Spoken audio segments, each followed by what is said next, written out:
Baik, selamat datang, selamat bergabung kembali. Kali ini kita akan membahas tentang Microsoft Access. Kita akan berkenalan dengan Microsoft Access. Dan berikut ini adalah beberapa topik yang akan kita bahas. Ada beberapa garis besar. Di antaranya yang pertama kita akan berkenalan dengan Microsoft Access. Kemudian membahas tentang apa itu database sampai dengan relasi antar tabel. Sampai nanti di akhir kita akan bersama-sama membuat database baru sampai dengan membuat tabel baru di dalam Microsoft Access. Baik, untuk pembahasan yang pertama, mari kita mulai.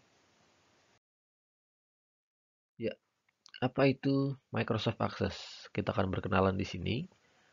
Microsoft Access merupakan salah satu perangkat lunak yang tergolong ke dalam Relational Database Management System yang banyak digunakan saat ini. Access menyediakan banyak fasilitas yang berkaitan dengan pengelolaan database. Nah, dengan fasilitas yang ada pada Access, kita dapat melakukan proses penyortiran, kemudian pengaturan data, pembuatan tabel, query, membuat form report, dan hal lainnya yang tentunya sangat berguna dalam pengelolaan database. Ya, kemudian apa yang bisa dilakukan dengan Access? Ya, dengan akses ini kita dapat salah satunya adalah menambahkan data baru ke database. Contohnya menambahkan item baru dalam inventaris toko dan lain-lainnya. Kemudian mengedit data yang sudah ada dalam database. Seperti halnya mengubah quantity item, kemudian menghapus informasi. Mungkin jika item terjual akan bisa dihapus atau dibuang. Kemudian mengatur dan menampilkan data dalam berbagai cara. Nah, selain itu pada akses ini juga memungkinkan kita untuk berbagi data dengan orang lain melalui laporan, email, ataupun yang lainnya. Nah, kemudian kita akan berkenalan setelah tadi kita menyinggung apa itu Microsoft Access. Di sini kita akan berkenalan dengan apa itu database. Ya, mungkin ini agak sedikit asing ya dengan beberapa teman di sini. Jadi, apa database itu?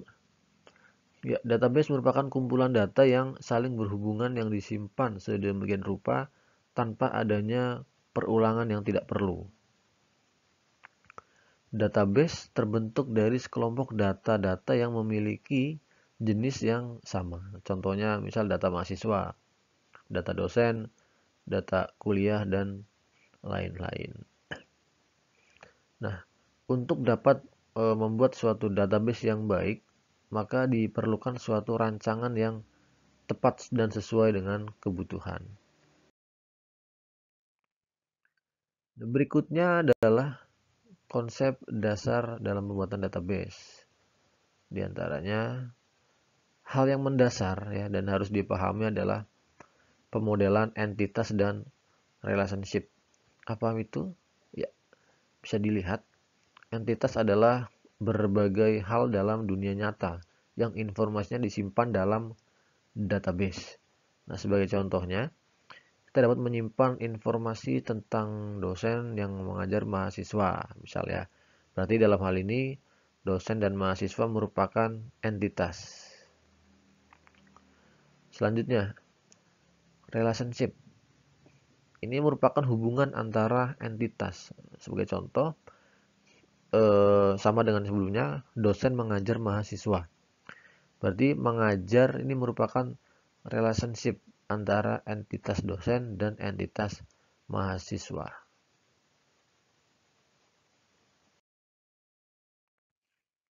Nah, kemudian berbicara mengenai relationship tadi, relationship terdiri dari 3 derajat yang berbeda, yaitu yang pertama adalah one to one. Ini menghubungkan secara tepat dua entitas dengan satu kunci. Apa itu kunci? Nanti akan kita bahas selanjutnya. Nah, untuk derajat one to one ini, misalnya nih, seorang mahasiswa memiliki satu dosen wali. Jadi, satu mahasiswa memiliki satu dosen wali, one to one, satu ke satu. Yang kedua, one to many, satu ke banyak atau banyak ke satu. Ini merupakan hubungan antara entitas di mana kunci pada satu tabel muncul berkali-kali pada tabel lainnya. Nah, misalnya gini, banyak mahasiswa, ini many ya, berarti memiliki satu dosen. Satu dosen berarti one, berarti many to one atau one to many. Satu dosen, wali, memiliki banyak mahasiswa. Banyak mahasiswa memiliki satu dosen wali. Yang ketiga, many to many. Ini merupakan hubungan antara entitas di mana kunci utama pada tabel pertama dapat muncul beberapa kali pada tabel kedua. Begitu juga sebaliknya. Nah, ini contohnya adalah misalnya seorang mahasiswa dapat mengambil banyak mata kuliah dan satu mata kuliah bisa diambil oleh banyak mahasiswa. Ya,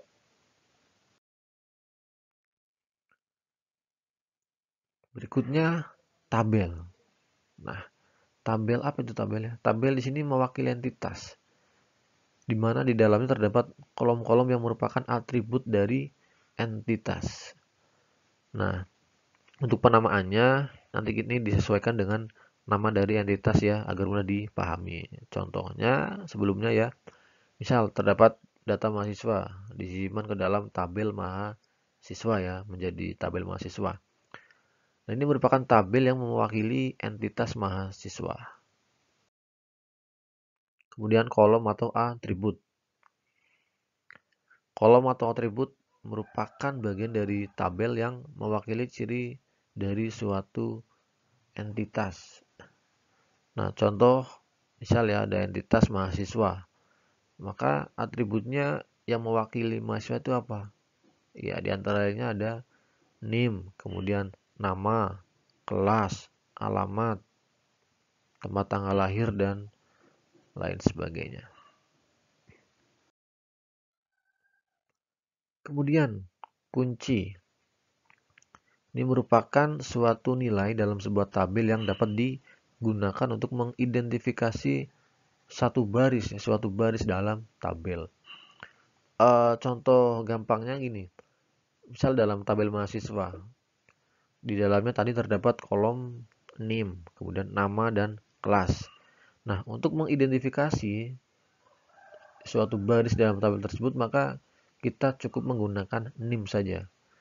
Dengan menggunakan NIM, kita akan tahu nama mahasiswanya, kita akan tahu dia alamatnya di mana.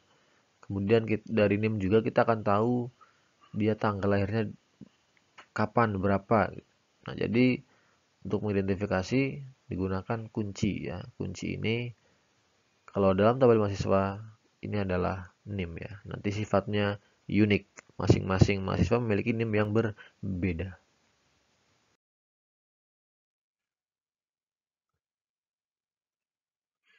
Nah, setelah tadi berbicara mengenai entitas dan relationship ya. Nah, sekarang kita akan memasuki pembahasan tentang relasi antar tabel.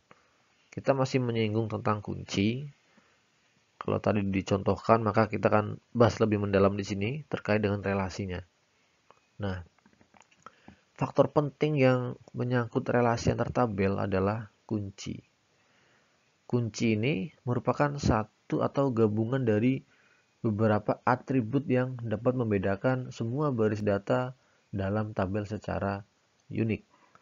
Tadi dicontohkan dengan NIM, kita bisa mengidentifikasi semua baris record, semua baris data.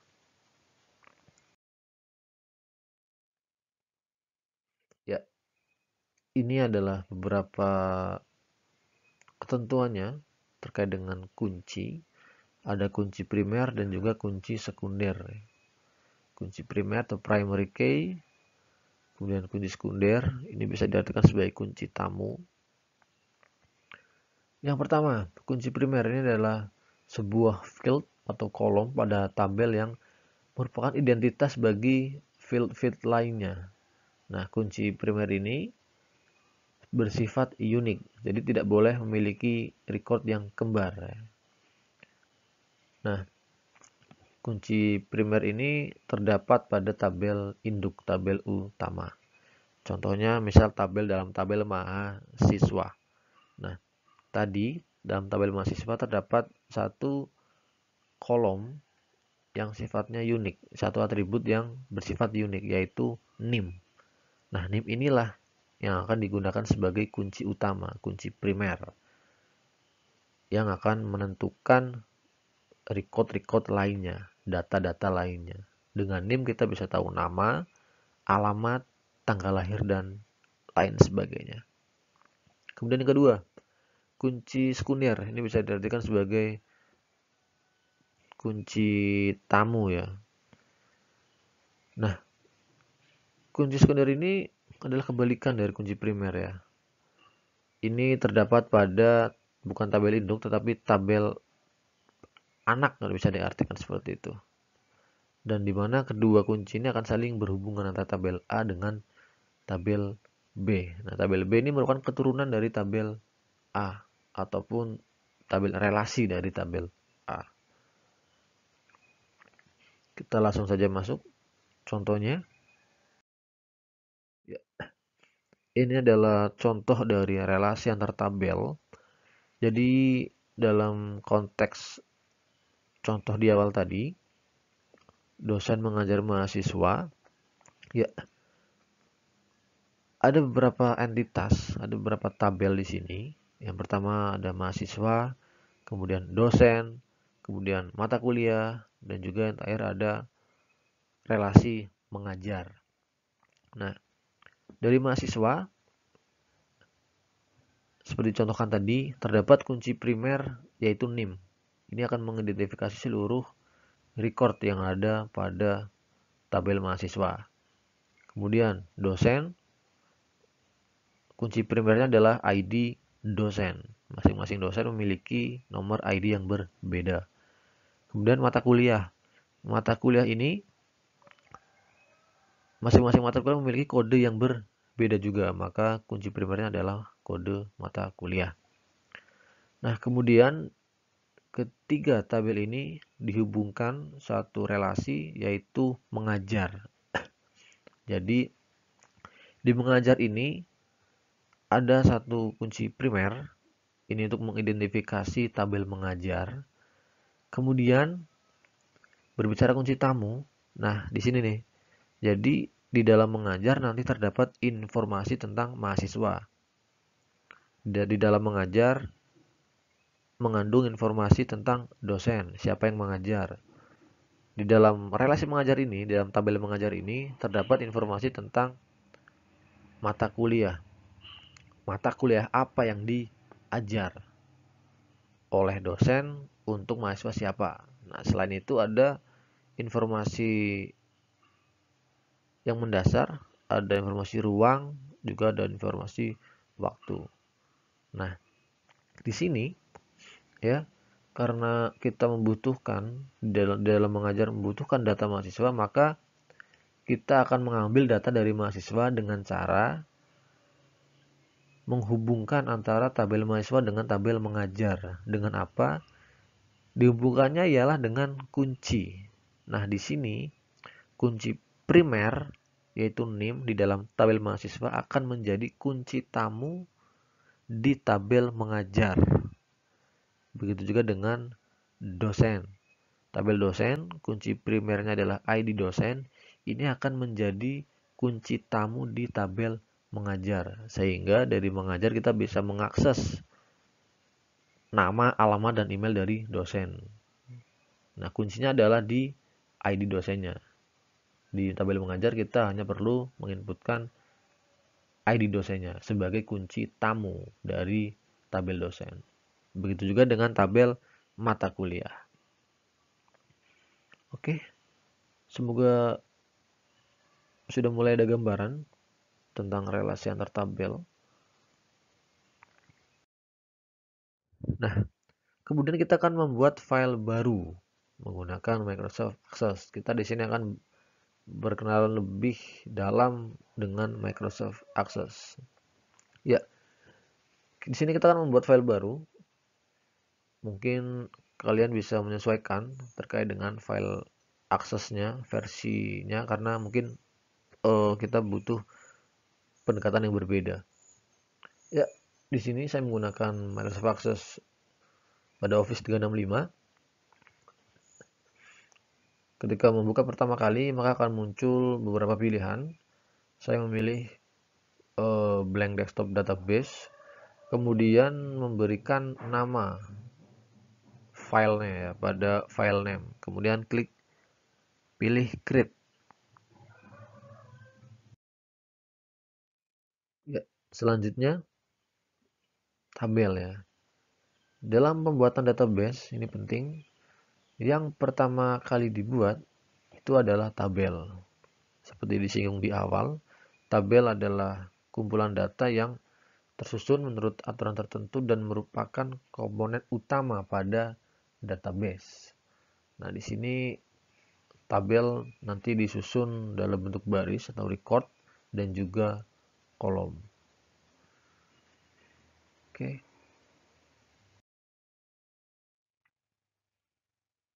Nah, kita akan bermain analogi di sini. Ya, misalnya kita diminta oleh kampus ya untuk membuat database perkuliahan.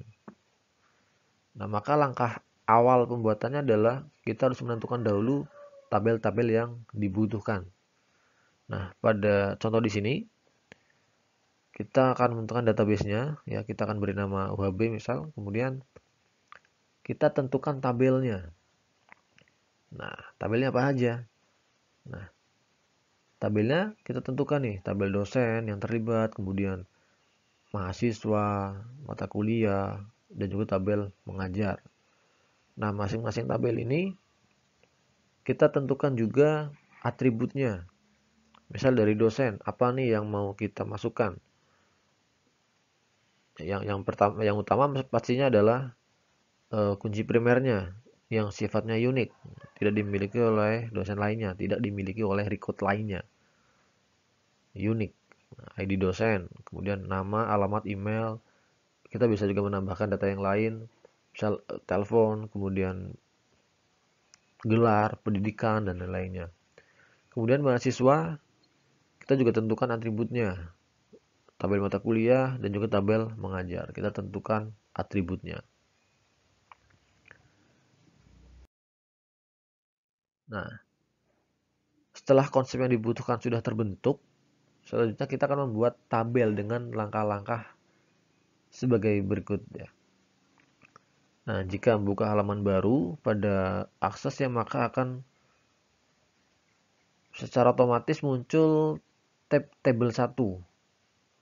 Nah, untuk merubah tabel 1 menjadi tabel mahasiswa, langkah selanjutnya adalah klik pada menu home dan pilih view, kemudian pilih yang design view. Seperti ditunjukkan pada gambar di bawah ini.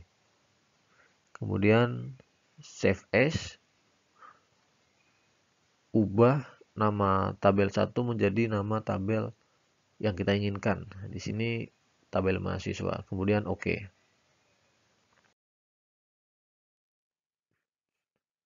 Nah, selanjutnya akan muncul halaman baru. Maka isikan field name sesuai dengan rancangan tabel mahasiswa ya, seperti ditunjukkan pada seperti konsep di awal tadi. Jadi di mahasiswa ada field name, nama, alamat, email. Nah, kemudian setelah semua diisikan, baru kemudian klik icon save ya. Misalnya ada di menu toolbar atau bisa dengan shortcut Ctrl S. Nah, kemudian lakukan hal yang sama untuk tabel-tabel lainnya. Tabel dosen, mata kuliah, dan lainnya.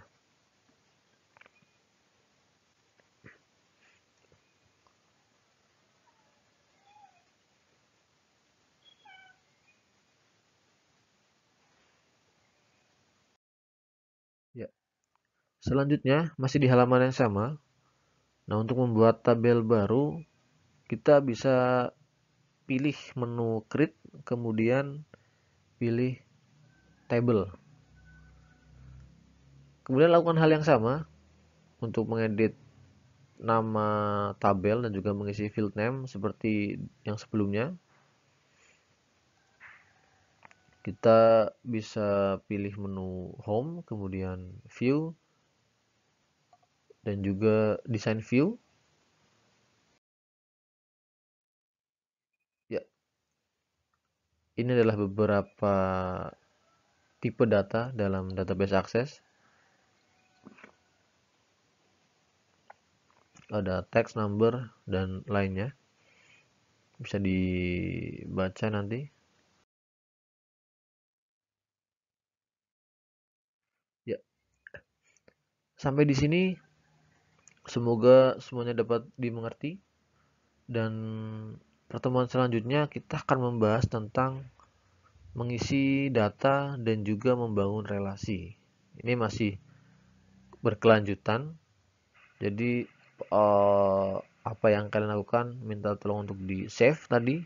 Apa yang kita kerjakan di save untuk kemudian kita gunakan kembali ke pertemuan selanjutnya. Oke, sampai bertemu di pertemuan selanjutnya. Salam.